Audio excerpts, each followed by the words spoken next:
Howdy everybody in YouTube land. What we have in front of us today is a Panasonic TV VCR Combo. This one is model number PV-C1351W. So, the problem with this one, well, it says TV good, VCR bad. This came from the VCF Midwest free pile. I don't need it. I don't want it. So I'm going to fix it up for a friend of mine.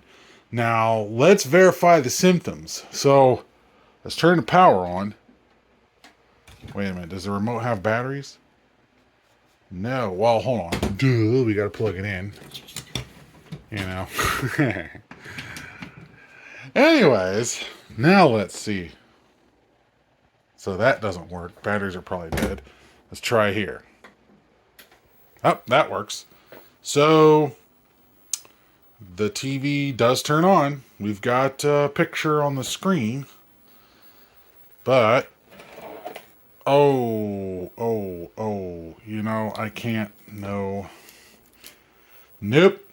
That confirms I can't even try the VCR until I solve that problem.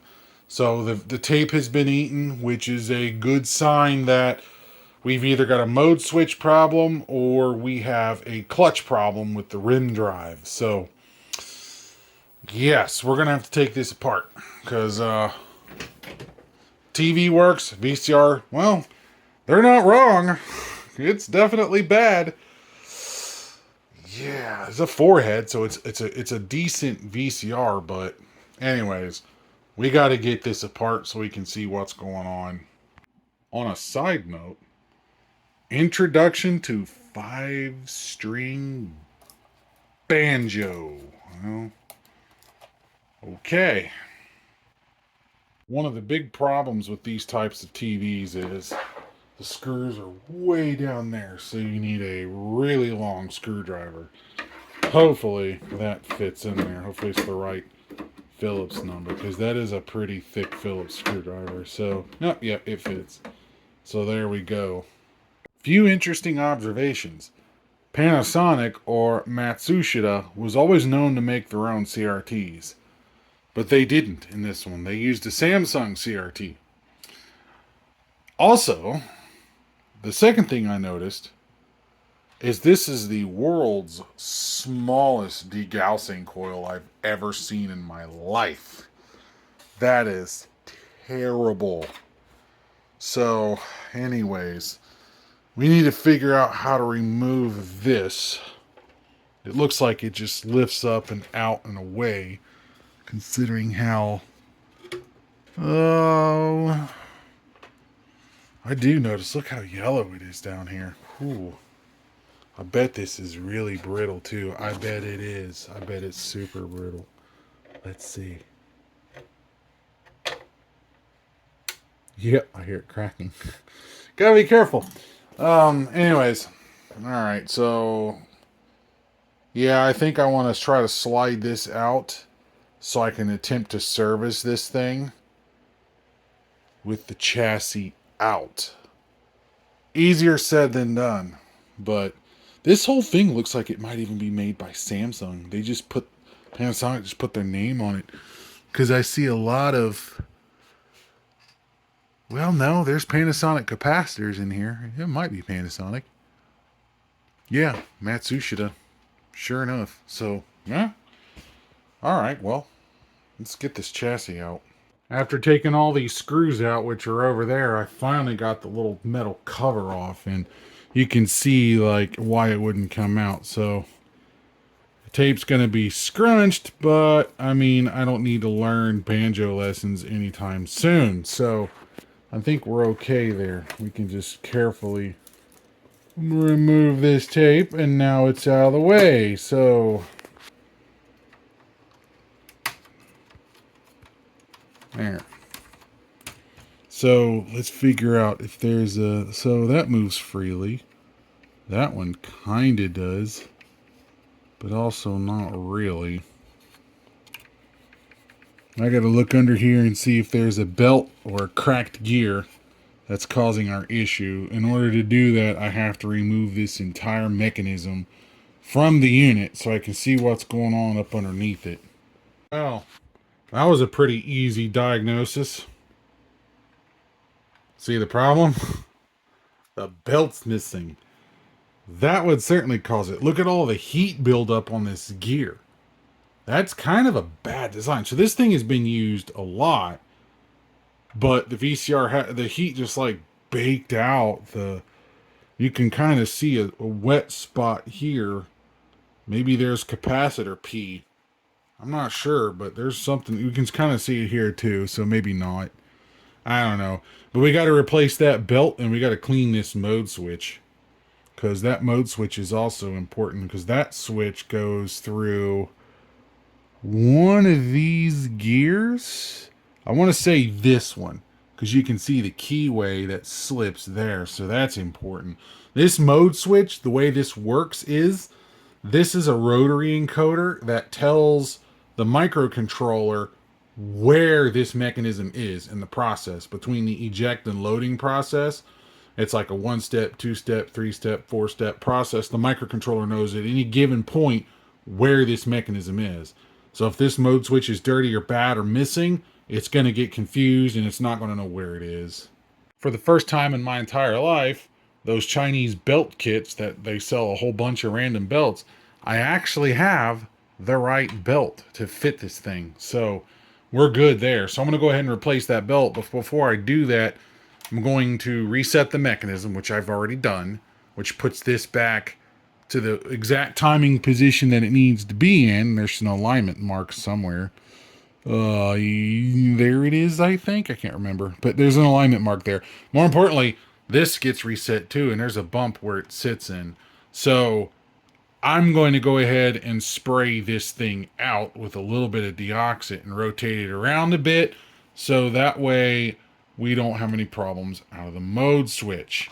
I'd like to pull this plastic gear off in order to get to the contacts in there and clean them with a Q-tip, but I can't seem to easily get this off, and I don't want to break it. So we're just going to cheat and use the deoxit. So that will probably be all it takes to get this thing working.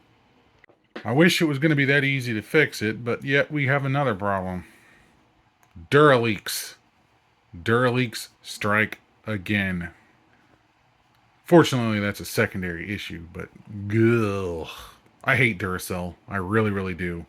Oh yeah, that's perfect. New belt, it fits exactly the way I want it to. Alright, I got the 2 front screws in. Let's turn the power on. Comes right on. Okay, guys. Time to get our banjo on. Let's see what happens.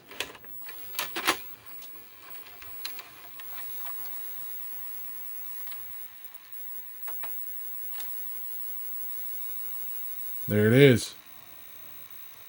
Awesome. Now we got to go through all the damage to the tape. But it's actually playing. Nice. Oh yeah, there's the tape damage. But it's playing. Nice. I love it. All I needed was a belt and the mode switch cleaned. We're good. So that was easy. I love it when they're easy. Since this video doesn't really have a whole lot of substance to it, the one thing I do want to do is I actually want to check that picture tube with my tube tester just out of curiosity to see how strong it is and how much life is left. This thing doesn't look like it's got that many hours on it. Seems like it's been more in standby than it has being used, but this will confirm it. So I'm going to get these probes hooked up, because the problem is these tube testers are so old, they do not have any of the modern sockets for these types of CRTs. So what I have to do is use my little flying lead thing that I made as a jig and just go from color gun to color gun so I can make sure it all works. And this is based off of like the 10BP4, 12LP4 type pinout, so nothing special. So here we go. Everything's wired up. Right now I got my test probe on the green cathode, which is here. Right now it's currently on filament set. Filament looks good. No shorts. Set gun balance. Wow, it's way out there. So let's do you. Gun balance. Emissions. Oh, wow. This CRT is brand spanking new. That's good. This CRT is basically new. It's never been used. Because of how strong that is. Yeah. Alright, so that's the green cathode. Let's move over to the red cathode, which is here. We need to set the gun balance on that one as well, which is the cutoff. Emissions, same thing. Well into the green. We're maxed out on what this meter normally goes with a brand new tube. So, yeah, and then the blue cathode is way over here, which is very hard to get to. Blue cathode's a little bit dimmer, but we'll check it. See, yeah, we're well into the green. All three guns. Let's do a live test. Huh, yeah, solid. Solid. So that picture tube is basically testing brand spanking new, which kind of goes along with what I'm seeing around the other parts of this unit. So with the circuit glue here is not brown and crusty on the flyback. It's everything just goes with how the condition of this TV really is. I mean, there was definitely like heat stress on the board, but I think the board runs even while it's in standby. So, picture tube has got almost 0 hours on it. It's incredible. So, hey, you know what? That's a win. Let's give it a light little wipe down before we put it together, because why not? I mean, it deserves a little bit of a wipe down, right?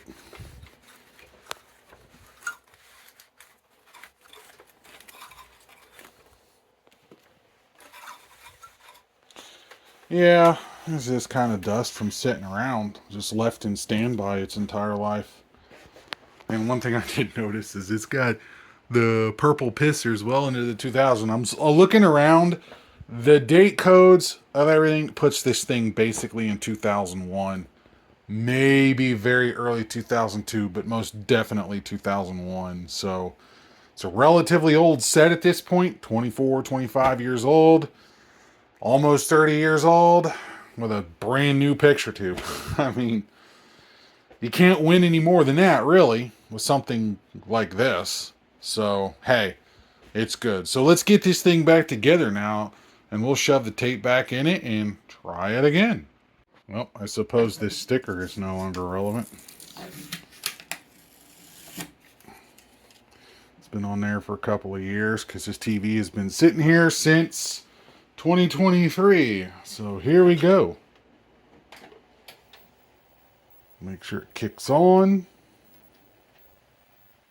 Yep, there it is. Let's get our banjo on.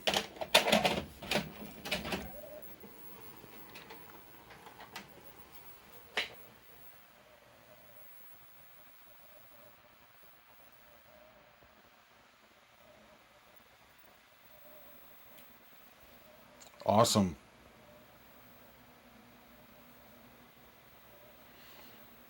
Make sure we get sound. I can't tell. Yeah, we got sound. Okay. I don't want to get copyright. One more thing we need to tackle. And that is this remote. Because we had leaky batteries in there.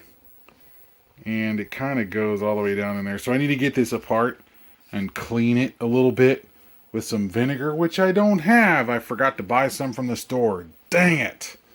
Oh well. I'll clean it with alcohol. Anyways, and we'll test this remote and make sure it works. But that looks like it was left in fluorescent lighting for a while. Original color? Not so original color. Retro bright. Cleaned it as best as I could with some alcohol. Not perfect. I can't neutralize it because I'm out of vinegar and I forgot to buy it last week. But that's okay.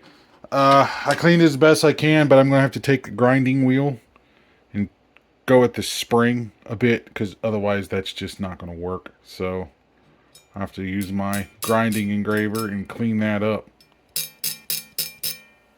There. That's better.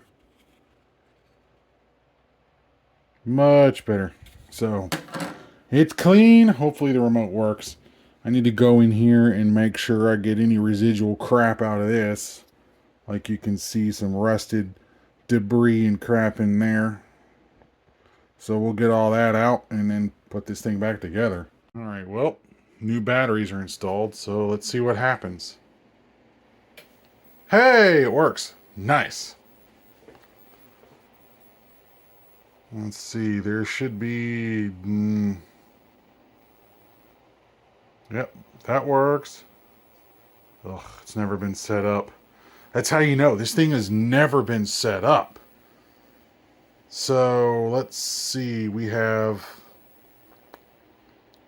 I don't know if there's a menu button in here or not. FM, TV, display. Yeah, I mean...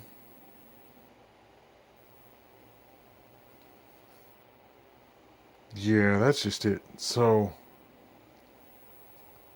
what I'm looking for is a menu where you go into brightness, contrast, and all of that stuff, but I don't see it on here.